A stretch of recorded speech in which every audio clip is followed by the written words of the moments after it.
kahin kho hi kanung vet zite nei pui na lam rong aha nge hin la na chahi hatsana tong dinga nei zil sa ahi zo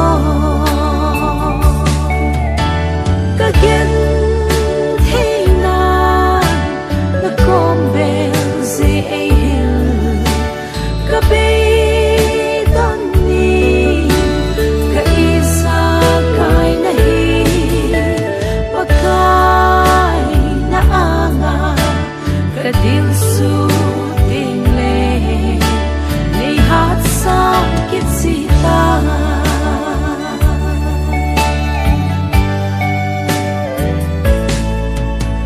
mihim kahina in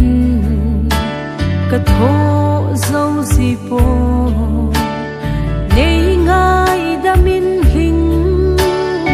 lau kahi e hasat na muna panpi ka ngai chate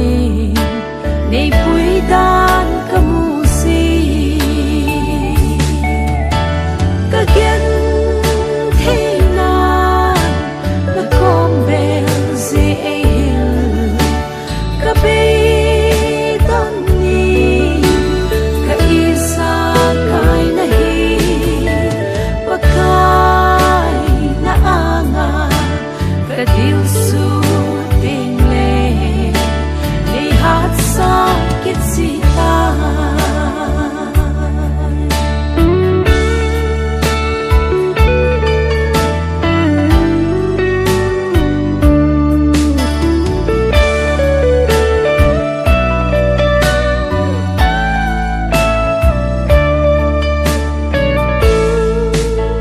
naleng na to hi a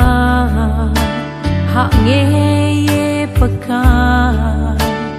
lat sa na tong ding ka hingaling ima hilo na sa mi mo sungahing na thahat kilang hen kagen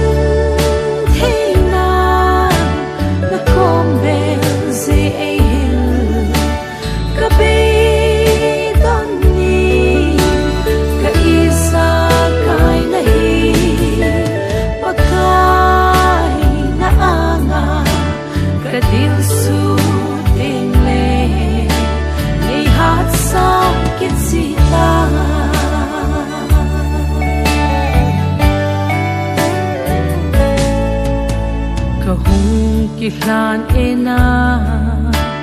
anga dil su in mol so dia nei pe na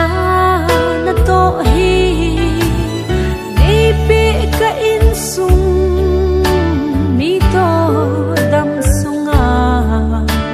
tong din ka kihlan